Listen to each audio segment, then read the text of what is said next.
Oh, yeah? You think you can do better, cowgirl? Oh, I know I can. Oh, for Pete's sake. I hate the wasteland. In less than half a minute, I'd gone from feeling good, battered and slightly traumatized, but good, to watching a dozen zebras gunned down right before my eyes by one of their own kind. I hate a world where the trust I give just turns around and kills somebody else. I can accept it if I'm the one who suffers for my poor judgment, but when I keep sailing through while innocence, or at least as innocent as a pony can be in the wasteland, drops around me, I hate that this is even possible. Now, there isn't some universal failsafe that kicks in and just says, time out, too fucked up.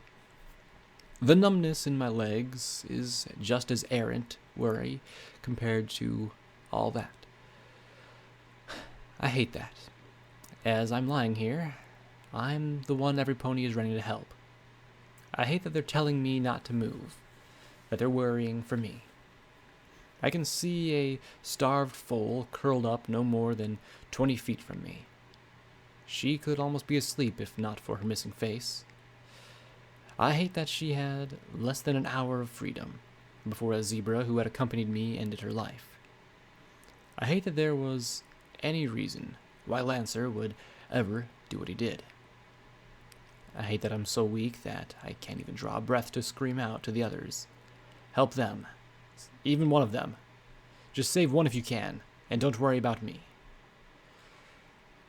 I hate that I was protected by another's kindness, but was incapable of the same. The quarter-inch steel plate had buckled as it deflected the bullet. I hate that I had been warned twice, and still had questioned, why is Lancer working with us? I had arrogantly assumed that any threat he posed would be to me, because I'm the mare with the 100,000 cap bounty on her head. Because I'm a pony, so naturally his threat would be to me. I hate that I'm such a stupid pony that I hadn't considered that he might have wished harm to the prisoners. I hate that right now all I can do is cry as Glory tells me to stop moving. I hate that P21 and Dusty Trails are pinning me down instead of trying to or letting me drag myself towards those unmoving striped bodies. I hate that she's wasting painkillers and healing potions on me when she should be using them on the zebras. I hate her for not saving one. Not even one. I hate that I'm not strong enough to make this all right. Most of all, I hate the blackness that is rushing towards me to claim me, because I know it will not last. I hate the wasteland. I'm on my stomach. That makes no sense. I slept on my back. I was also on a table. Why am I on a table? You sleep on beds. You play cards on a table. There are ponies around me. Why do I smell blood? Why do my shoulders hurt so much? Why is P21 saying that I'm waking up? Why is Glory yelling? What's the big deal? I need to wake up. There was something important I was doing. I look at Glory with a bloody knife in her mouth as she leans over me. I'm cut open again, aren't I? I've got to get out of here. I need to go. Somebody needs my help. P21 presses a little glowing ball to my horn. A little zap, and I'm in a nice place. The stars are so beautiful. So very beautiful. The lake is gone, and I'm back on the table. Glory is shouting about my heart rate. Zap, back to the stars. Back on the table. Glory needs more blood? Less, please. There's plenty of blood here. Zap, back to the stars. Back on the table. I'm crashing? No, I'm floating. Zap, back under the stars. Please, let me stay with the stars. I can't send any pony after Lancer right now, P21. He's a zebra who can turn invisible. Kinda hard to track, Dusty Trails said firmly somewhere below me, which made me a little sense, given that I was on my stomach on a mattress smelling of blood, sweat, and bad perfume. I risked opening my eyes and saw I was on the mine boss's bed, one of the places I didn't want to be. Besides which, even if they could, I wouldn't send them anyway. He'd just kill them too. "We can't let him get away with it," P-21 said in his angry, low, pissed-at-the-world voice. "That's exactly what we're going to let him do. I know you want to get even for Blackjack, but even I don't have the ponies to go tear after Lancer," Dusty Trails said firmly. "But even if I did, P-21, Sidewinder's not going to take our deflection lightly. I've got 30 or so picos to ditch that bastard. We might get another 10 or so if we're lucky. He's got at least 50 and a powerful incentive to come here. If he kills us, then he'll not just have revenge, but the mine and the bounty as well." "Keep your voices down. Blackjack needs to sleep. She's lost a lot of blood," Glory said in concern. I closed my eyes. P-21's voice rose up from the stairs. "Blackjack needs to get moving, Glory. Every pony who finds out she's here will be coming. I mean every pony. To them, she's just a cap bounty, ready to be cashed in. How soon till we can move her?" I'd never heard Glory's voice so sharp and so tense. "Do you want her dead, P-21? We can't move her. I'm astonished she didn't die in surgery. The trauma to her spinal cord. If we move her, she's dead or paralyzed. If I had access to some Enclave medical supplies..." "Then go get some!" P-21 snapped. "You got wings. Fly up there and get what you need, Glory." "I told you I can't." "Horse hockey. Why the hell can't you? Give me one good, solid reason." "Because I'd get killed, all right?" Glory yelled at him in a wet, snuffling voice. "Don't you think the Enclave has protection against that sort of thing? If any Pegasus, hot air balloon, flying machine, whatever, goes too high, there are defense systems that'll blast it to pieces. Thunderhead has more lightning rods in any place than the sky. We designed the lightning rod system. So I fly up there, I may as well shoot myself now." "Well, get them from somewhere else then," P-21 demanded. "You say you want to help us. Then help."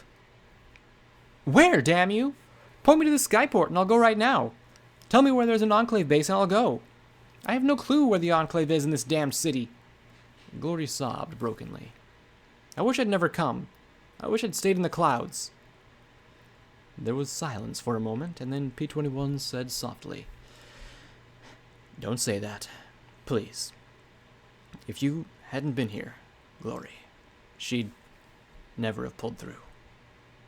I closed my eyes. "I'm so sorry, Glory. You should have stayed in the clouds. You should have stayed where you could see the stars. They're so beautiful, the stars." I like playing cards. Like now, I'm playing cards with the Pecos, some draw poker. The whiskey is warm in my tummy. I've got a bowl of sugar apple bombs. Life's good. "Ante up," says the dealer. Not too sure about this hand, so I put one chip in the pot. A teal filly looks at me in worry, but it's a bad hand. Dealer wins. Guts spill all over the ground. New hand. Not bad. I win and add a chip to with the pretty Pegasus. Ante up. Great hand. A surefire win. I put 40 foals in the middle of the table. Call. Oh, too bad. Ever wonder what if... Shut up and deal. I hate this dealer. He never stops smiling when he's shuffling the deck. Ante up. I throw my chips in the pile. Get lucky. Get a few chips. Ante up. It's a hell of a set. A hell of a set. Not good enough. 13 zebras get taken. Ante up. The dealer tells me. I want to cash out, I mutter. The pony skull grins endlessly at me as his hooves shuffle the cards before me. Oh, you want to cash out? Just stick around, Blackjack. You'll cash out soon enough. He started to deal the cards. Otherwise, ante up. I woke to the sounds of tapping on a terminal. I opened an eye, glad to be away from the card game for a spell. P21 was at the mine boss's terminal, poking through the files. For the longest time, I just watched him. He looked tired. No, not tired. Older. There were fresh wrinkles around his eyes. "Find anything on Sanguine?" I asked quietly. He jumped, looking guilty. He doesn't do the guilty look well. "Everything and nothing," he said, accompanied by another moment of typing. "This says that he arranged a contract for gems and expects the mine to deliver to the buyer over in progress. Here's one where he's paying a 10% bonus for increased gems, arranging for 100 more slaves." He tapped on some keys. Near as I can tell, the mine owner was pocketing the incentives. Then Gorgon came to encourage production. After that, all the messages are about him begging Sanguine to recall Gorgon. I bet he never had to deal with a bulletproof pony that could turn folks to stone before. I closed my eyes with a groan. It was so hot and stuffy in the room. I wished the old rusted fan overhead would work, but it seemed a century past its warranty. "Sounds like a lot of information." "I wish it was," he said, thumping his hoof irritably. "There's nothing to say how we contact him, where he is, what does he want. He seems like a broker, a middle pony, so to speak. I don't know if he was getting gems for himself or some pony else." He closed his eyes. "You know, you count on me to know stuff. But I'm sorry, Blackjack. I should have known better." I looked back at him hanging his head. "What are you talking about?" "I knew Lancer was no good. I saw the way he looked at those zebras from the moment we left the mine. He didn't approach them. No hugging, no hoof shakes. He just disappeared as soon as they were outside. I thought maybe he was sniping the last of the guards, but he wasn't. I should have warned you, gotten them out of sight. Something." He rose to his hooves. "I got them killed." I looked at him for a long moment. How ridiculous. How could he be blaming himself? So what if he'd not said anything? Things were pretty hectic. I hadn't even noticed Lancer acting funny. "Not your fault. He never would have been there if not for me." "No!" he shouted sharply, stomping his hoof hard and making me flinch, then wince. "Damn it, Blackjack! Will you let me accept some of the blame for once?" he snapped. "You're always doing that. It's not always your fault. This was my screw-up, Blackjack. Don't you dare blame yourself for this," he said as tears ran down his cheeks. "Damn it," he said as he scrubbed his eyes. "I just want justice for a change." I looked at him as he bowed his head, gritting his teeth, and tried to fight back the tears. I wondered how many times he'd cried in his life. Slowly, I smiled. Then, closed my eyes. "Okay, fine. Damn it, P21. How could you let your super amazing smarts fail to read the mind of a psychopathic cold-blooded zebra assassin? Really, I was totally expecting you to shove a stick of dynamite right up his rump." P21 gaped at me as if I'd kicked him, or kissed him, before he went bright red and shook with snickers. Or more tears. I couldn't tell which. I'd like to think it was laughter, though. "Oh, that's wrong on so many levels, Blackjack." "If I'm going to do something wrong, I prefer to do it all the way. That way, every pony notices." I closed my eyes again. "Can you pass on a message to Glory? Can you ask her when I'll be able to feel my legs again?"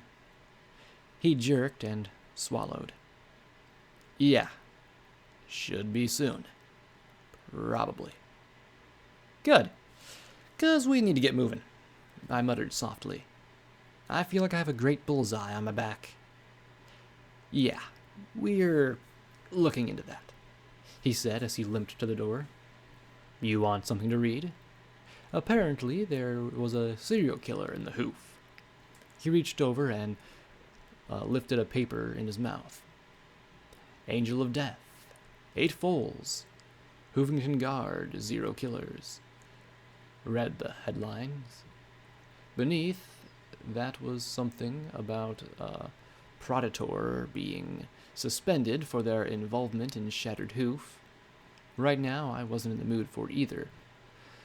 Or reading in general. He caught my look and chuckled, tossing the paper aside. You go ahead and rest then. I'll see if I can actually think of something for a change.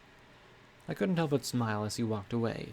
Leg brace or not, P21 sure had a cute ass. What do you want? Mother asked me, holding out her hooves. To play. What do you want? The Overmare asked me coldly, pink eyes digging into me. Revenge. What do you want? Deus asked, sneering down at me. To kill. What do you want? Lancer asked, with a rifle to my brow. Death. What do you want? Dusty Trails asked, as she dealt the cards. Freedom. What do you want? Fluttershy asked, hugging a dying foal. To do better. What do you want? Big Macintosh asked, looking over his shoulder at me. Love.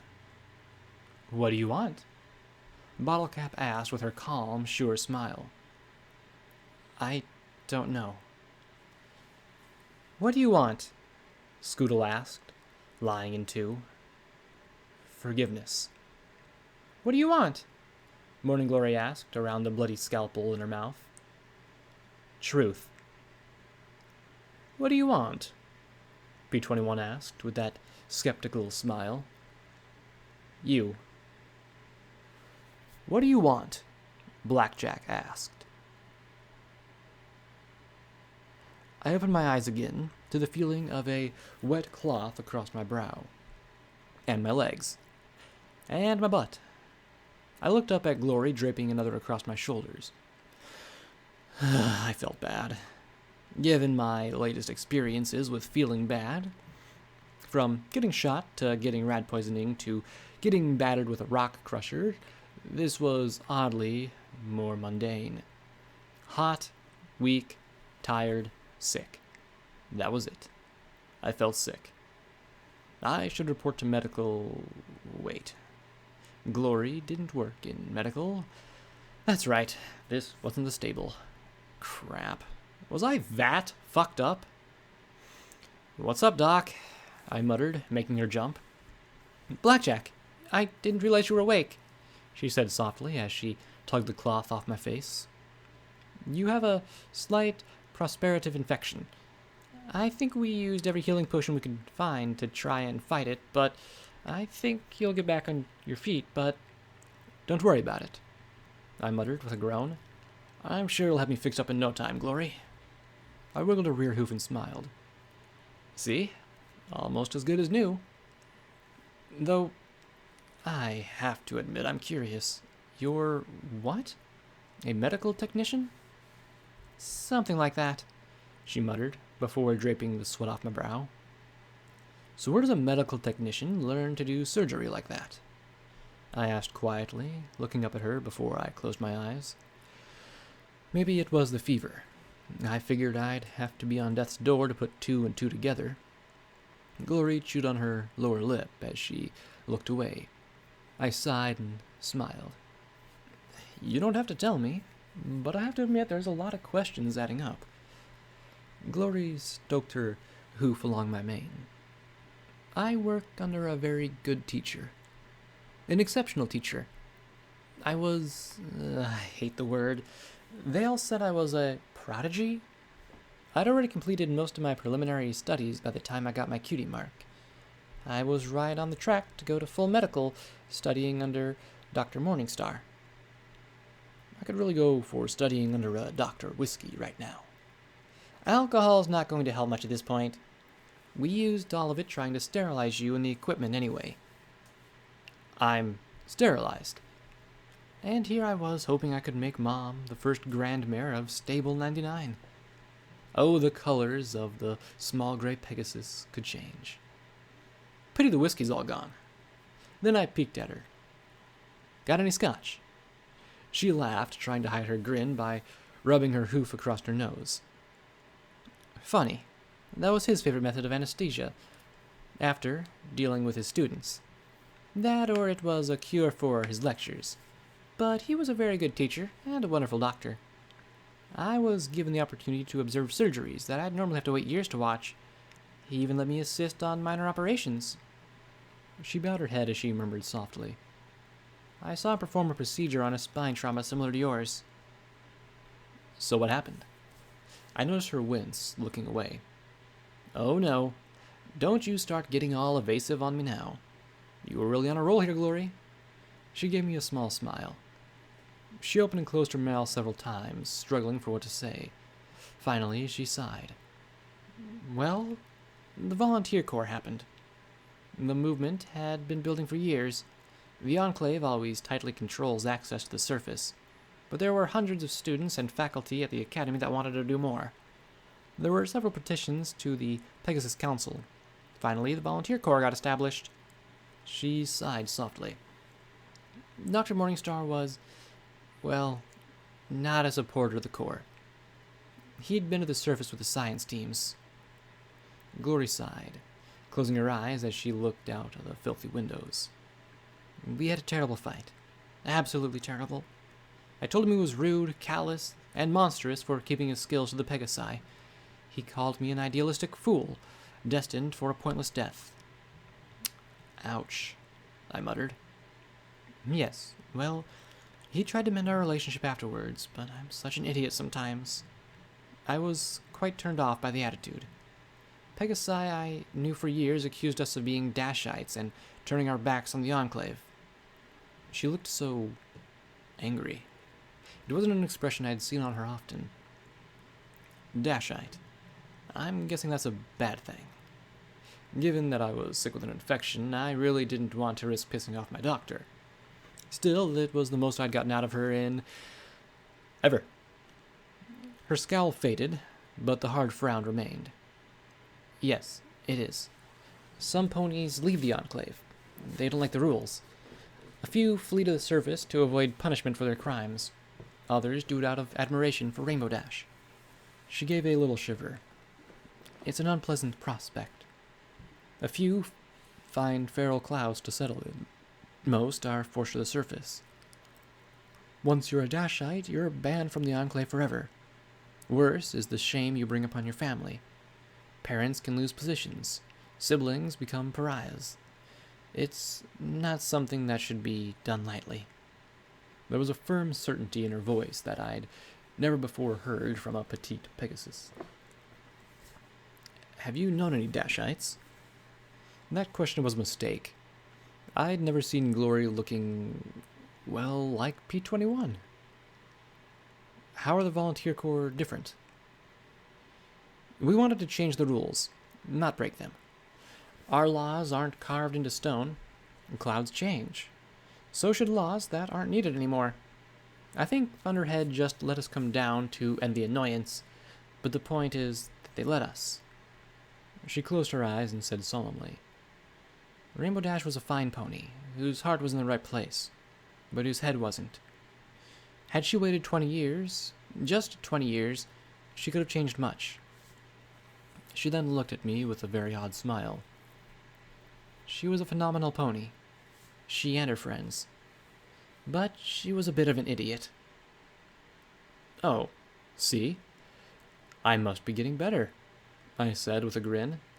I think that was a crack at me. I'd had enough of angry Glory. I hadn't believed she had angry in her. What? No, I'd never... You're phenomenal as well, Blackjack. She grinned nervously as I gave her the look, and then she sighed and added ruefully, And occasionally, you can be an idiot too. I'm sorry. Don't be. Every pony knows I'm not a smart pony, I said as I relaxed against the mattress. I just wished I could have saved one. Even one. But Lancer killed them all. Glory didn't look sad, though. She looked confused. Then she brightened. Oh, no, he didn't. Blink. What was this? Sakashi and her filly, Majina, both survived. They're injured, and it was touch and go a bit with Majina, but they'll survive. Glory smiled at me. Lancer was a murdering monster, but even he couldn't make 13 fatal shots in 10 seconds flat. I could have kissed her, except that required standing and kissing. Thank you for telling me, I chuckled, closing my eyes and thinking of the bony bastard shuffling the cards. You don't get two. He still has 11 to answer for, I said, taking a deep breath. You don't get two, you bony bastard. I'd like to talk to them later. Right now, do you think I could take a nip of Macintosh's memory orb? My back is killing me. Sure. And I'll take a look at your dressings while you're out, she said, as she made my way to my bags, withdrew the orb, and pressed it to my horn. I smiled as I made the connection, looking forward to seeing the stars again. It was so different from looking up at the sky. It was peaceful. Not peaceful, not peaceful. Get me down now. I was flying and couldn't close my eyes as I snapped and banked through the smoky air. Bullets buzzed and popped in the air as monsters that were half bird, half giant cat yelled and cut back and forth behind me. I bit the bridle in my mouth as my wings snapped and I made a flip in the air. Facing backwards and upside down, one of the eagle creatures flew across my vision, and it felt almost like I had entered the stillness of Sats. The rifles at my sides let out a scream of leaden death interspersed with red fire. Burning, the eagle creatures crumbled towards the ground below. The ground way below.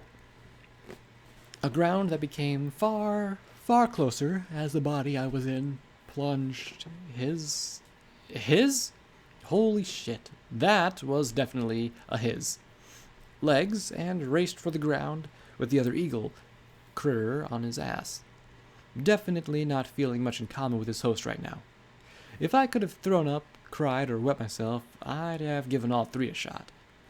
A blue Pegasus began slowly powering straight up at me. She was going to hit me. At the very last possible moment, she rolled left and my host rolled right. They passed by each other, so close their hooves clapped together. Then she unloaded a stream of her own automatic fire as soon as her guns passed my host's tail. The burst tore into the eagle creature, and it banked away, smoking and racing for cover. I hate when the griffins get away, the blue Pegasus mare said with a grin as she looked at him. I gave a shrug, and she noticed. Yeah, there's always more. Let's get back into position. Zebras want something out here bad, she said as we moved off. Together we drove back towards the ground. I could see what she meant. We were flying over No Pony's land, and there was a zebra army pushing its way into the pony lines. Dragons swooped and looped through the south. It seemed almost as if they were looking for something. We landed at a concrete fortification atop a hill. A dozen or so ponies held off 10 times that in zebra attackers. A huge gray pony swung a multi-barreled rifle, or weapon, in a stock, back and forth, sending a stream of lead down the hill and onto the enemy. "Eat it, you bitches!" he roared in glee as the chain of bullets rapidly disappeared into the weapon. "Twist! Reload!"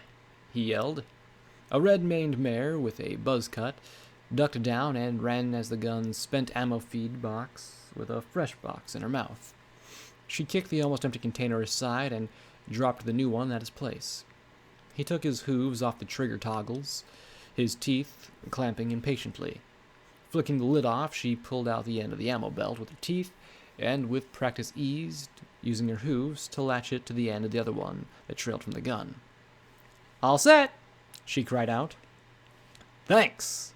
he shouted as the gun started to fire its raking line of hot metal again. "Die, you striped motherfuckers!" The gray pony shouted in glee as he painted them with lead. "No problem," the cream mare said with a grin. She looked completely out of place with most of these ponies, perhaps being half the age as some and wearing thick glasses held together with duct tape. Yet, despite the bullets and rattle of the minigun, she looked excited. As she passed the Pegasus I was in, she said, with a snicker and a nod at the minigun-wielding stallion, "Such a badass, isn't he, Stonewing?" I heard my host snort and felt his wide grin. A yellow earth pony buck with a headset and so much equipment on his back that he'd resembled a camel or something was fumbling with what looked like the most awkward pip buck I'd ever seen. It was almost as large as his lower foreleg. "Command wants us to pull back to position 210, the weather monitoring station." "Shouldn't we fall back then?" asked a somber-sounding buck draped head to hoof in flak jackets. I couldn't even make out his face under the oversized helmet he wore. Unfortunately, my host barely glanced at him. The blue Pegasus looked over at a corpse in the corner. "Well, our officer can't confirm the order with a hole through his head." A big gold bar, now with a hole in it, decorated his helmet. Yeah, it sort of screamed, "Shoot me." The Pegasus mare just snorted. "Forget what command says. Half the time I don't know who our command really is." "We need to follow the chain of command, Jetstream," Flak Jacket said in his low voice as he glared at the blue Pegasus. "What's the big guy say?" Twist asked. I expected every pony to look over at the maniac with the chain gun. Instead, all of us, including the maniac, looked over to the left edge of the fortification, where a big red buck stood in a battle saddle, mounting an automatic rifle and belt-fed shotgun. He chewed on a grass stem as he looked down at the advancing zebra forces. Nope," he said lazily. "We just got here. I reckon we oughta stick around." "All right, Big Macintosh." Twist looked at the pony in the electric gear. "You heard him. Tell them we're pinned or busy or something." She hopped to the edge while still remaining low, then pushed a helmet up above the parapet. The metal jerked as rounds struck it. Twist looked at the impact holes carefully. "Oh, I'd say they're 100 yards out," she said as she grinned at my host. Why was she looking at me? And I was back in the air with the blue Pegasus, and we were cutting our way through the sky. No, the sky was definitely further above things I run into. The male I was in spun, dove, and strafed along a low ridge at the foot of the hill. I couldn't see anything, but suddenly zebras shimmered into being as the sniper's invisibility cloaks flickered. From atop the hill came a steady pour of fire. Not frantic, though they were drastically outnumbered. They became a rock that the zebra sea broke upon. And the foundation of that rock wasn't the hill itself or the fortifications. It was Big Macintosh. He moved constantly, but not retreat or hiding behind cover. He never swore or shouted at the enemies fighting their way up. With a rifle he fired precise and disciplined bursts of fire. When the enemy came too close, the shotgun would come into play, with a deadly barrage of shells. Some zebras, running more swiftly than I thought physically possible, attempted to attack him with their bare hooves. Yet Big Macintosh remained atop that hill, and took them down with awe-inspiring discipline and courage. Some ponies were wounded, some ponies died. But while Big Macintosh stood, they would not break, even as the zebra line crawled closer and closer to their fortifications. That small band of ponies returned fire and death against 20 times their number. Stealth cloaks were of little use against the minigun, but even the minigun couldn't fire everywhere at once. Some of them managed to sneak all the way up to the fortifications. It was amazing to see Twist, the smallest, leap upon them in furious hoof-to-hoof combat rather than just let them attack her comrades. A white unicorn stood on a noble prince, facing a monstrous horde, as the guns at his battle saddle were supplemented by a pair of elegantly wrought pistols. I had to learn that trick. A black unicorn hardly moved at all as her rifle picked off zebra officers with disturbing accuracy. Those were heroes I could not have imagined. This was valor and courage I could never hope to match. I was so in awe of what I glimpsed that I nearly forgot my fear of heights in the sky. Even my host and Jetstream amazed me.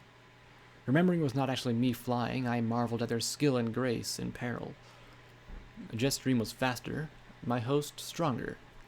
I had more of those griffins try and attack, only to have Jetstream pick off them while their attentions were on me. Eventually, the enemy was actually forced back down the hill. I landed back atop it next to the other Pegasus. "That was super, Jetstream," Twist said as she reloaded our ammo drums.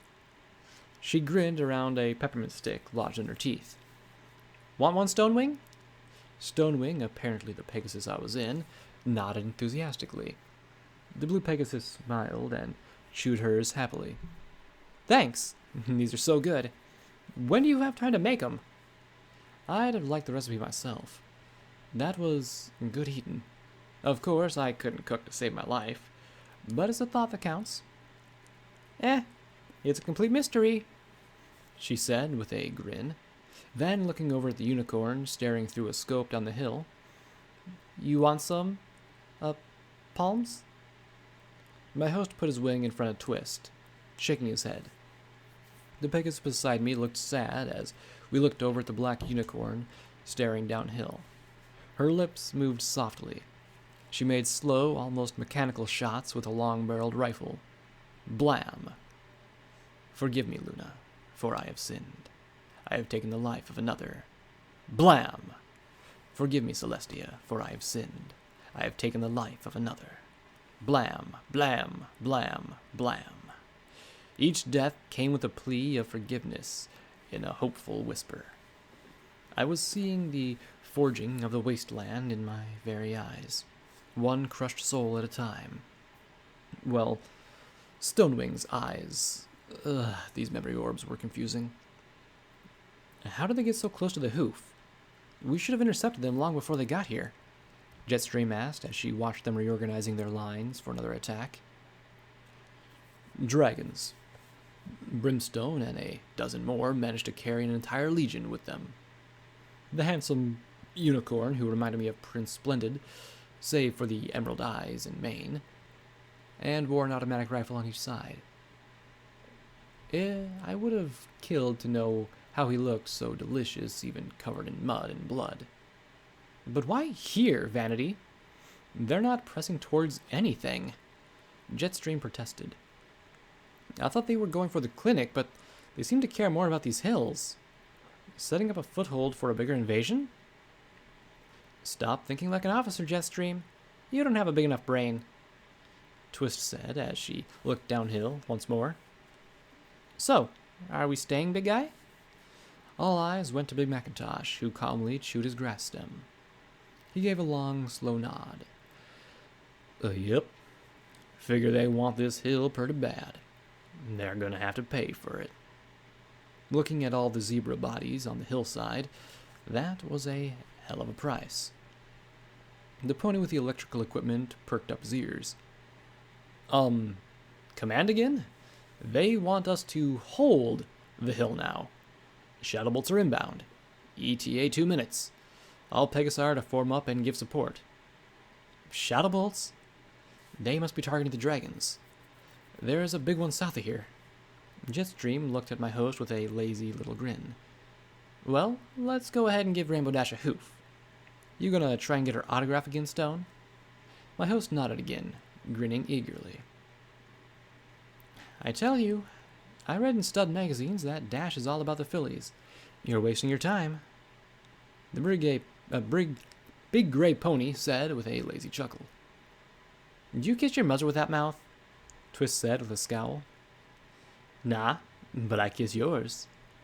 Twist bristled for a moment, and I was sure she was about to tackle the gray pony that was twice her size and age. Could you two, please stop? Blackjack muttered in irritation. Given that he was carrying a lot of grenades, I personally didn't want to see his bad side. He's right. Knock it off, doof. Big Macintosh said softly, and instantly all of them stopped and returned to the fortification. Their big push is coming soon. Jet, Stone, get going. Back up the Shadow Bolts and take those dragons out before they get here. You just be here when they get back. How can we be Macintosh's marauders without Big Macintosh? Jetstream asked before the pair crouched and flew off in unison. Dozens of Pegasi from other units further east were rising as well, forming into long wings. I really wished I could close my eyes right now, but from Stonewing's grin, he was having the time of his life. Then they met the dragons. Fire and armored griffins broke out from the Pegasus lines into snapping, screaming combat.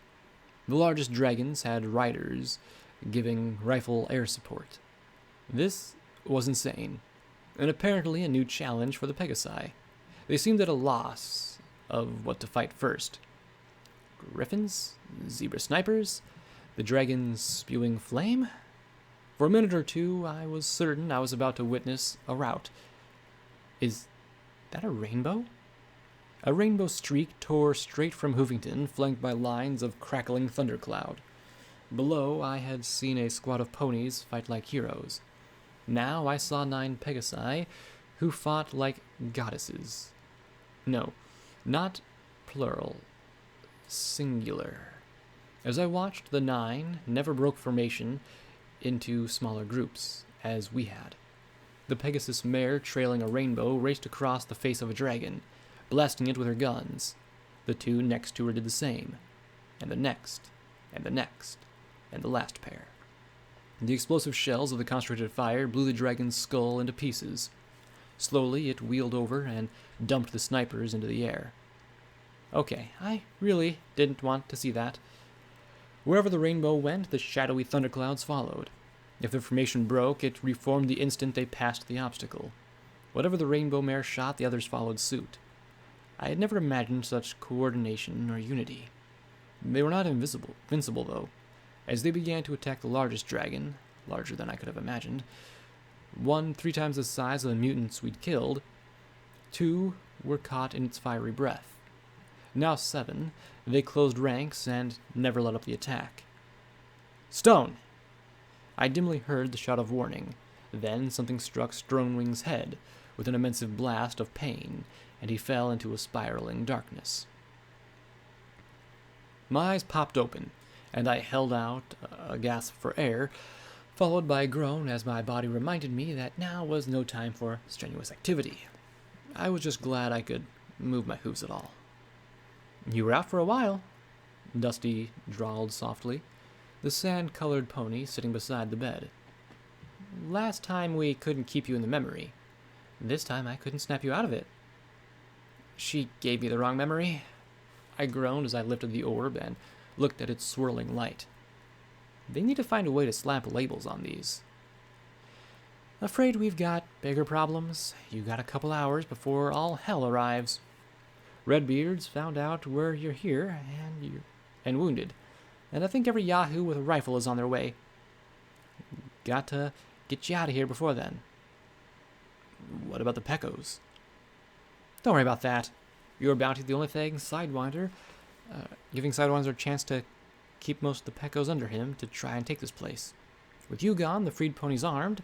I think we'll be able to fight him off, especially if I offer to hire him on. She chuckled and then shook her head.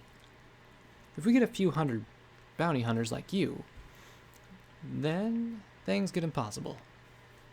She coughed and pulled out a crude, mouth-drawn map. Way I see it, your best bet is to follow the rails west, skirt between the Everfree Forest and the Badlands, and come up through Ponyville. Heard some pony cleared out a healthy bunch of raiders that live in those parts. From there, you can get to New Appaloosa and try to get into Ten Pony Tower. She looked at the map and frowned. Should take around a month, but I'm not spending a month just to run to Manhattan, I said with a groan as I tried to raise my hooves. Emphasis on tried. It was a mistake. Maybe you haven't realized it yet, but you're half dead and well on your way to becoming all dead. The slaves you'd freeze here idolize you, but they're just about 150 or so folk against every greedy son of a gun that ever crawled out of their mamas looking for craps. It's gonna be a lot. I didn't say stay here, I said with a groan as I looked at the map. Lots would be coming from the north, following the Sunset Highway. Others would be coming west from Flank and Paradise. What's the other way? I asked as I pointed up the rails towards the core. Some pony mentioned rail tunnels? I can shoot you now. That'd be easier. You'd need an armored escort to get through the tunnels. Feral ghouls are all over there down there. Radiation, taint. The boss sent trains through there only on account he didn't want Gorgon petrifying him. Then she frowned. The thing is, there's not much else out that way. Chapel's the only community, and I doubt they even have radios. There's other places you can hole up too, even a stable, or so I heard. Really? I had to admit I was curious. Terrified, too. Not something to mention to P21 just yet. If we follow the train rails, we might be able to slip out with no pony the wiser. Let in a few bounty hunters to see that I've gone. Let them chase me to Ponyville if they want. Funny. Does being sick raise your smarts or something? She said. Smart would be your plan, I said. Well, been in bed long enough. Best get to my hooves. And I tried to raise again. Again, tried was the operative word. A more accurate way to describe the situation would be moving one's limbs and groaning in pain.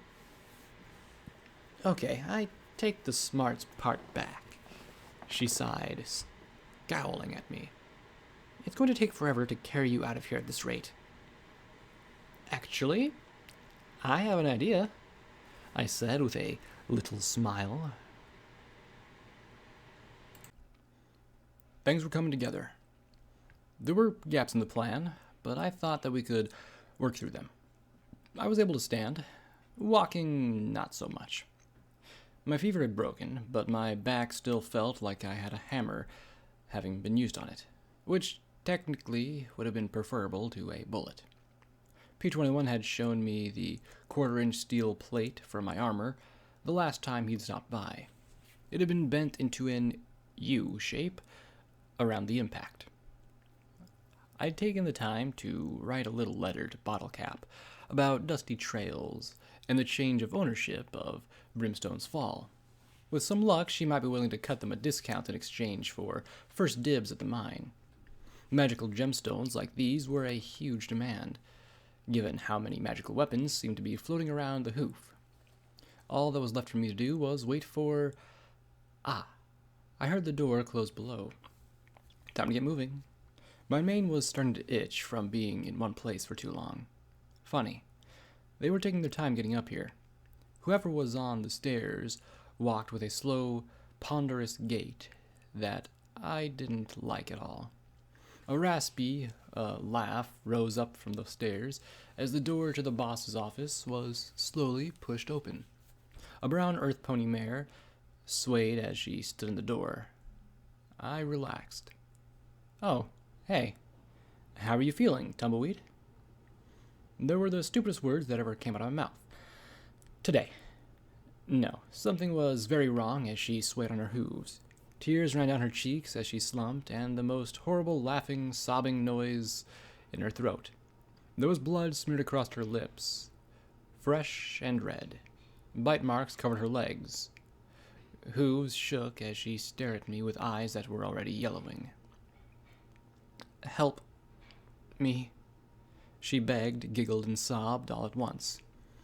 I'd gone weeks, my own share of the shakes, but I'd never seen another pony losing their minds before my eyes.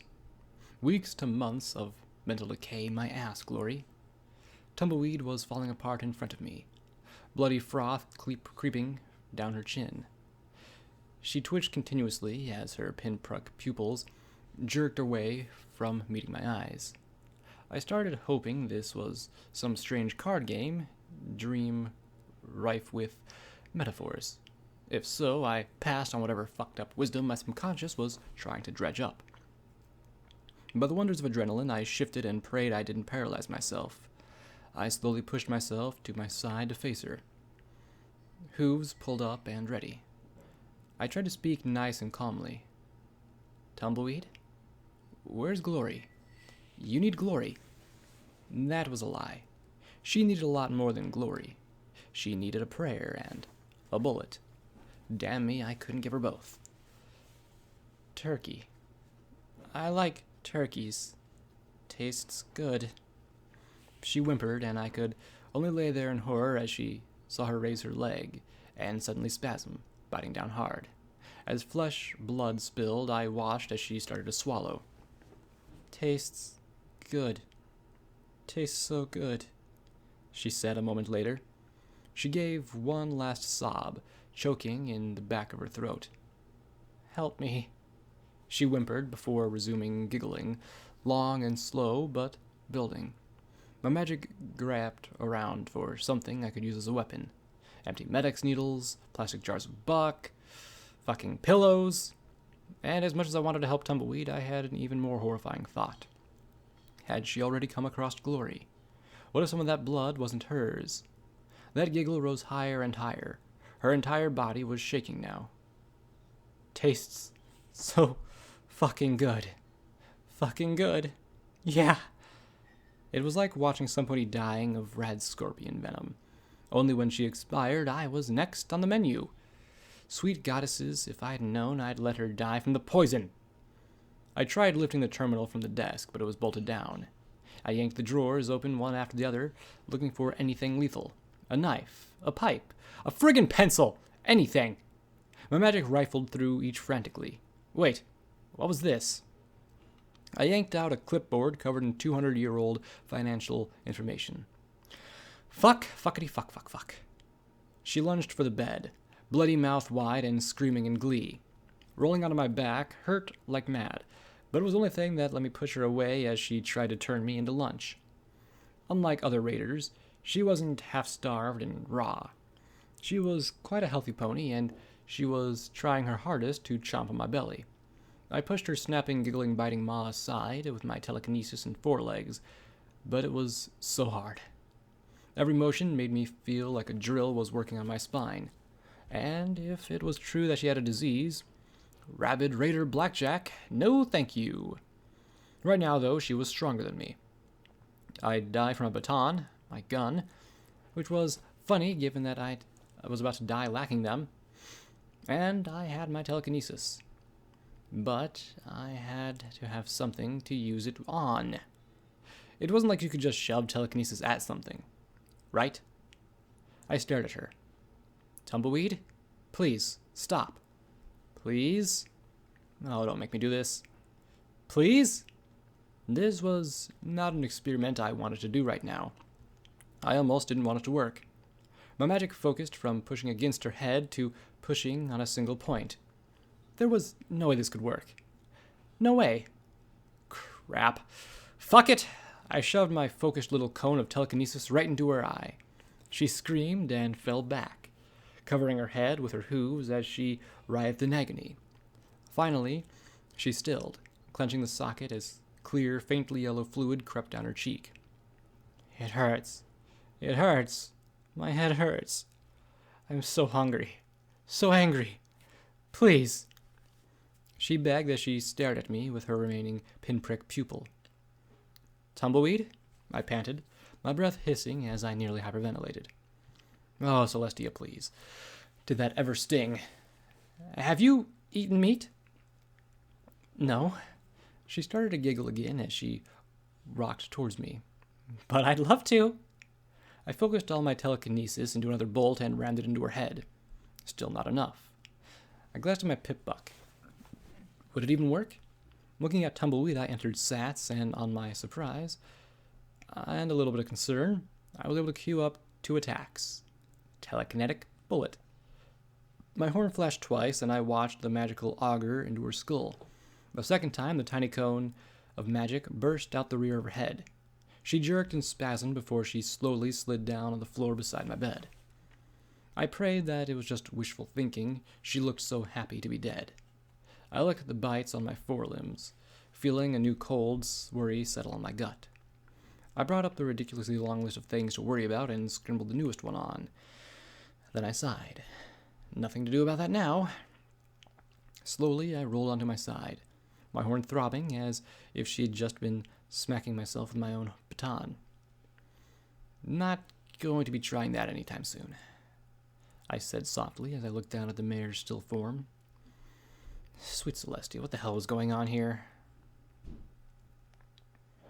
There were times, rare and momentous, when Blackjack, daughter of Gin Rummy, granddaughter of who knows, has a good idea. Perhaps the stars overhead were aligned just so beyond the curtains. Maybe I was finally getting a little karma in my favor. Perhaps it was even something so radical as me getting smarter. Rather than try and get a whole flat car together to haul my butt out of Brimstone's Fall, we simply rolled up 2 flatbed minecarts. The tracks in the gem mine had the same gauge as the rail lines, and the minecarts would be pulled fairly easier by only 1 pony each. Dusty and 2 other unicorns carefully lifted me and carried me down the first floor of the miniaturation building. I was glad to see that P-21 had gotten their collars off.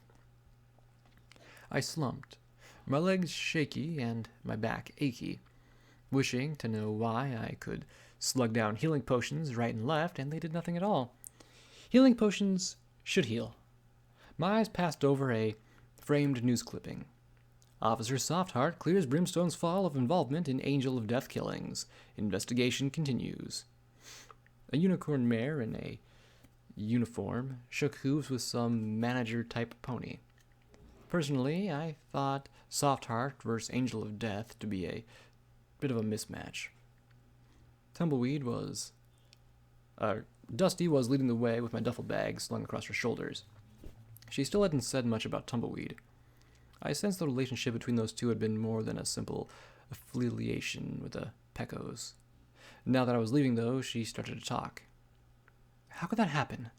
She wasn't a raider. She wasn't even a good Pecos. She didn't even eat meat. She stomped her hooves in agitation. A week ago, she was in flank, whining about her salad being all wilty. What kind of Pecos whines about their salad and then turns around and tries to eat it themselves? Glory think there's something that causes raiders around the hoof. Some disease that turns their brains all spongy. I swallowed as I was levitated through the meeting room. Thankfully, whatever Tumbleweed had said about turkeys, Glory had been seeing to the injured zebra. More's the pity. If only something could have been done. Get 2 zebra back, pay 1 Tumbleweed. Okay, stop, I said as we reached the door. Set me down. Down? Dusty Trails asked, then looked at the door. Oh no. You think you're going to walk out of here in your condition? This is a whole new level of stupid, Blackjack. She coughed and murmured. Besides, Glory would probably kill me if I let you. Then you're surprised. Good, I said as I looked at the unicorns. It was the look. Slowly, gravity took its hold. My hooves touched down. As I assumed my own weight, my legs started to feel like they would bend like wet clay. I was still standing, though. Standing was good. Good. Mind stepping out just a second? I need to ask Dusty something. The 2 unicorns looked at me in worry before they stepped out. I'd faced a pony abomination, a mutated dragon, a glowing ghoul pony, some eviscerated. All of that was nothing compared to the challenge of standing. Good. Pass me the buck? Dusty looked stubborn. I looked probably really pathetic. Fortunately, I'd saved her life, handing her one of the most productive gem mines in the hoof, and stopped her friend from becoming a equinocidal maniac. Okay, so I did that by killing her friend, but still. She floated the bottle over and carefully unscrewed the cap. You know, Glory warned us to only give it to you if you crashed. Good. I'm about to crash, I said as my legs shook. She floated the tablet to my mouth, and I chewed the chalky tablet before swallowing. I could almost feel the sensation as the chem hit my stomach and then rapidly spread. The shaking stopped, and I even felt, dare I admit it, better.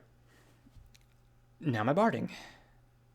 I think you're turning to a raider too, she said as she pulled it out and draped it over my body. I was hot. My limbs, fortified by buck, still felt like jelly as the armor settled around me. On top of everything else, said armor hurt like crazy as it was buckled in place. I searched my pockets and found a syringe of Med-X. For all your hurting ouchies. Boy, did I have an ouchie. I jammed the needle into my leg, and the fire between my shoulder blades dwindled somewhat. Now it only felt like I had a rhubarb stuck there instead of one of Deus's guns. Why are you doing this? Dusty was clearly concerned and just a touch worried. Which do you think is better? Every pony out there seeing me for the cripple I am, or every pony seeing me walk out of here on my own hooves? I asked as I straightened. Better yet, when the bounty hunters hear about it, hopefully they'll think maybe I'm just as dangerous as before and go the fuck home. I can do this. It's just walking to the minecarts. Well, that and dealing with the mine administration, she said with a little smile. The ponies you freed wanted to give you a special parting present. Fucking what? Oh, maybe they were going to let me push the button down in the mine? Big red button should always do something amazing. But then the doors opened and Glory stared up at both of us. Her lavender eyes widened and the gray mare stared at me. She then closed her eyes. You're an idiot, Blackjack. Get on those carts before you die on your hooves in front of every pony, she hissed as she stepped aside, giving Dusty a writhing glare. The Pecos made herself busy, looking at anything other than the glaring Pegasus. That was a whole lot of ponies. The entire mine yard was filled with dozens of ponies, more than just 100. Most had the worn look of slaves, but I looked out at the Pecos with their hats and jackets. The few guards who joined the revolt were visible from their subdued expressions. I could tell it'd be a long time before they completely shed the past. I slowly made my way down the stairs, glad, despite the way my legs felt, to no longer feel the unicorn's telekinesis supporting me. If the sham were revealed, I'd never shake most of the hunters off me. Step, step, step. That was the longest walk of my life. Longer than when my guts were dragging on the floor to be, do not think about that now, you moron. The former slaves parted in front of me with expressions of awe and concern. There was no way I could hide the pain. I doubted I could hide the fever. I just had to hide the weakness. Be strong. I lifted my head and forced my lips to curl. The crowd exploded into cheers. I nearly fell over right then and there. Reaching the 2 mine flatbeds, I was relieved to see that there wasn't much of a step. I climbed aboard and sat there with relief. There was just enough room for 1 pony per flatbed, or 2 if you were cozy. P21 looked at me from the second flatbed with a sigh, shaking his head. You're amazing. Ridiculous, but amazing. Thanks. I'm glad you were able to get the collars off safely. I'm glad I didn't have any accidents while doing it, he answered with a strangely smug smile. And I'm glad they won't be going to waste. I looked back at him in worry. What? You're going to use them in the mine? I rubbed my twitching mane. There was something being set up on one of the flatbed train cars. The crowd began to back away. Better, he said, as the movement of the crowd revealed the fat pony. His forelegs were swollen to the size of melons, and he'd been beaten till he looked like he was part bloat sprite. But what really chilled my blood, despite the heat, was the sight of him wearing dozens and dozens of explosive slave collars. For justice. Sweet Celestia. What the fuck made you think this up, P21? Dusty smiled as she floated over the flimsy little shackle I'd busted off him during the breakout. There was a tiny red button attached. Thought it right to give you the fucker a send-off he deserves.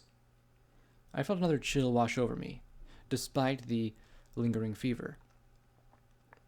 Are you fucking insane? I whispered as softly as I could. P21 jerked as if I'd shot him in the face with a telekinetic bullet.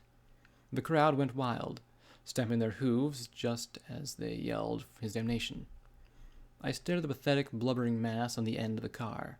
He shook as if he was going to faint at any moment, as he stammered for his mommy. I'm sorry. Is there something to think about here? This buck is responsible for the deaths of hundreds of ponies. He's been in charge of Brimstone for years, P21 said in a low voice. He's hurt every pony here. Now, he gets justice.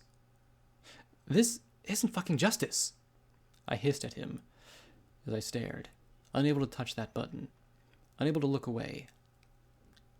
It's murder. Now I regretted my show. If I'd appeared near death, no, that would have put the blood on somebody else's hooves, and he'd be just as dead.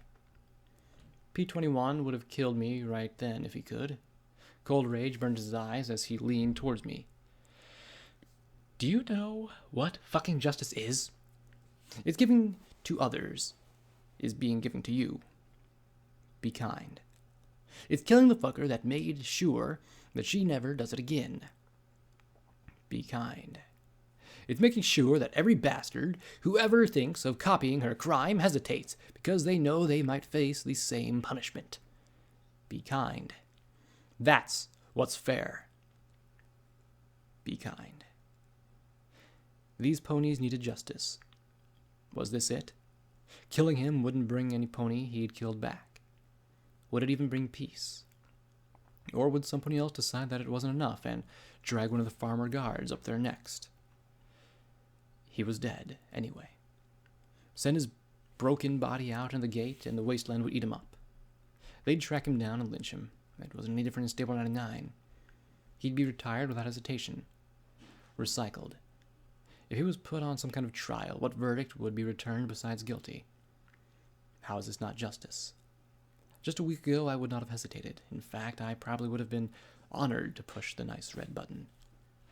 Be kind. Ante up. Listen! I screamed at the top of my lungs.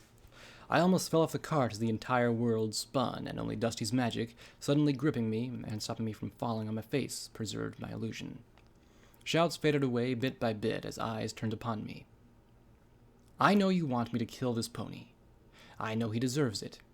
I know he's hurt you over and over again for his own gain. I clenched my eyes shut, twisting my hooves against the metal beneath me. A long time ago, there was a war between ponies and zebras. I saw a memory of it not long ago. I saw the hate and the blood and carnage. Some ponies think the bombs ended it, but I disagree. This is a war that is still being fought today. Only now, we're fighting between ourselves. And every single time we kill, we keep it going. I wondered if, when I finished, I'd be next. I've learned of a pony from that time who realized what every pony else didn't.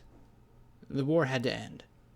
And if we were ever going to win, we would have to do better. Be better. Not better killers. Not more ruthless. We would need to be kind. I'm not an executioner. I'm security. If he'd threaten another, I wouldn't stop fighting him till he gave up. If he threatened your lives, I'd do all I could to end his. But like this, I can't give you what you want. I'm sorry. I floated the detonator back to Dusty Trails, who looked at me with an unfathomable expression. Contempt for my weakness? Pity? Respect? I know I can't stop you from killing him. I know that many of you need this. But I'm begging you. Please. Be better. Be kind. Before, I think that some of the freed slaves had actually fought with each other for the privilege of pulling the mining flatbeds. Only Glory and the zebra Shikashi pulled the squeaking vehicles out of Brimstone's Fall. Her filly walked quietly beside us. Her ears had been replaced by little murmurs and hard looks. I tried to look the hero. I tried to be inspiring. I tried to be better. I'd forgotten just what the wasteland did with heroes. I didn't look back. Still, my words must have had some effect. They were kind. They were kind enough to let me get out of sight before pushing the button. I hated the wasteland. I hated that bony bastard dealing the cards and stacking the deck. I hated ponies. Sane ponies, killing other ponies. Raiders at least had the excuse of holy brains. I hated P21 for thinking that I'd want to kill the mine administrator like that. I hated being a coward. I hated being weak. If I just pressed that button, everything would have been better. Be kind. What kindness was there in what I did? What did kindness ever mean in the wasteland? What was it other than a liability?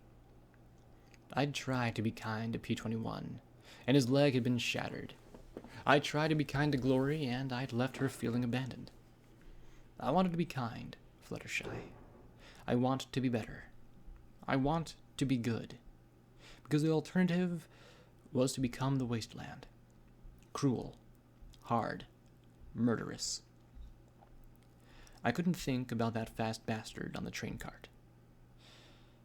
I'm glad I only heard the explosion instead of seeing him turn to paint. I thought about Lancer. Was I really just a hypocritical coward? Lancer deserved to die. I wanted to kill him. But would I? Deus was a monster trying to hunt me down. He deserved to die. Was that justice? Vengeance? Or was it just the wasteland trying to wiggle its way inside me and crush whatever good remained inside? Good. Had I ever been good? I am reminded of a funny story, Sakashi said brightly as she looked over her shoulder.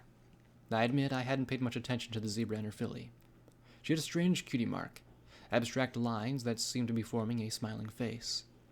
Her green eyes looked back at me with a bright curiousness to them. I hadn't seen eyes like that in a long time. Without waiting for permission, the lithe yet strong zebra said, "Once upon a time, in my homeland, there was a very good but very silly zebra. She wished for some fine shoes and paid well for them. Walking home, however, he lost a nail. 'How terrible!' he cried out.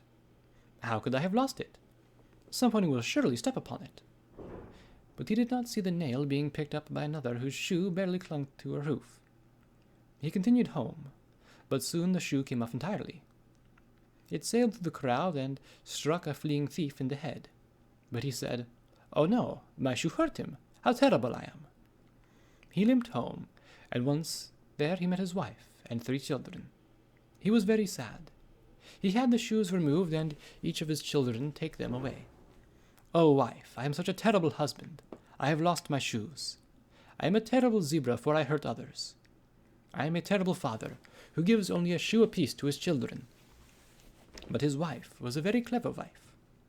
And the next day, when he went out, he found the mare who had needed his nail, and she thanked him. If not for his nail, she would have lost her shoe as well. He thought it very strange, and as he walked, he found the guards who thanked him for stopping the notorious thief by throwing his shoe. He thought this very odd as well. When he returned home, he found his lovely children playing with the shoes he had given them. They thanked him for the present. My wife. What a strange day I've had.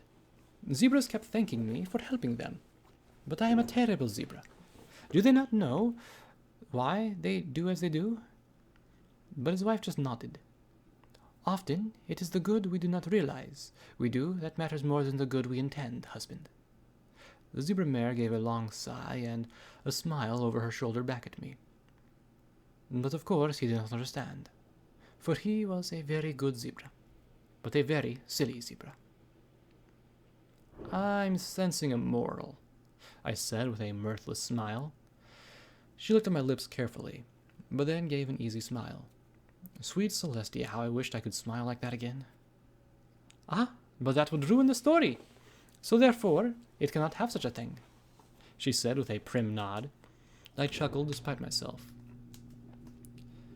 So, if I can ask why Lancer did do what he did, I asked softly, hoping that I wasn't treading on sensitive hooves. The deaf zebra nearly tripped on a stone, yet she was so nimble on her hooves that I barely noticed her recovery. Ah, that is another funny story. Once upon a time there was a great king who ordered all of his people to go forth and make a great war against a terrible enemy. And so they did. It was great, and it was terrible. And when it ended, the king was slain, the enemy was slain, and all the armies of the world were slain. But afterwards, some who remained remembered the great king's order, and so went out to do war with an enemy long past. And they marched left, and they marched right, and they raised their spears and shouted old cheers, and all they came across they counted as their enemy. When they found other zebras, they insisted they follow his orders as well. Any who refused were counted as the enemy. And so they fought a silly war against enemies of their own making, for the great king long since fallen. That's not funny. That's terrible, Glory protested. The zebra glanced at her, and Glory flushed as she spoke with an exaggerated lip movement. How can you call something like that so terrible, like that silly? Perhaps it is lost in the translation. Still, one might think such zebras to be quite foolish, and it is only fitting to find fools funny. Why would they try so hard at their foolishness if they did not wish us to laugh at them? I couldn't imagine laughing at Lancer. I had to admit there was something phenomenally stupid about continuing a war 200 years past. I chuckled despite myself. So, you were zebras who refused to fight? He killed you for that? Oh, no. There are many tribes that refuse to fight. So long as they bow and quiver, they are spared. My tribe's crime was infinitely worse, she said with a solemn expression as she glanced back at us. Our crime was that we laughed at their foolishness. I suppose it was too much to hope for, is that they would laugh as well. A fearsome fool is a fool still, and it is hard to fear something so funny. So when I met Lancer again, I should laugh at him. Could you imagine anything more terrible? She countered. For a zebra like that, I had to conclude I really couldn't. You seem incredibly perky for a slave, P21 said sourly. The zebra looked back at the blue pony in surprise. I am kinky for a slave? The look on P21's face was priceless as his eyes popped wide. Perky! Why are you so happy? I am sorry. I suppose I could think of many terrible things. Scowl, weep, but I am alive. My daughter is alive. So maybe I'd be hungry tonight and dead tomorrow. But for now I shall choose to think of better thoughts. They are fewer and all the more precious than those that are sad. P21 looked away with a soft hiss.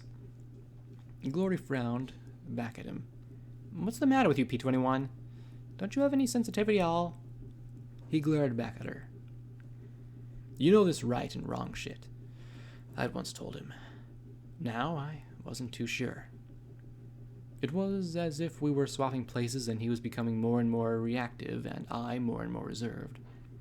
Our friendship had barely set and already cracks were forming. I looked at him, staring along with his worried blue gaze. What could I say? Tell him it was all right? Say she was wrong? As the cart ground towards the northeast, towards Hoofington, I wished that somehow, I could be smart enough to know what to say. But I'm not a smart pony. I am not a kind pony. All I could hope was that I found the way to be a better pony. The mining cart passed the weathered bones of a pony stretched out along the sides of the track. Its frozen grin said quietly, "Ante up." Footnote: level up. Perk added: intense training. Your experience traveling the wasteland has allowed you to add 1 to your intelligence. Quest perk added: telekinetic bullet spell. You may now attack enemies at close range with a bolt of telekinetic energy equivalent to a pistol.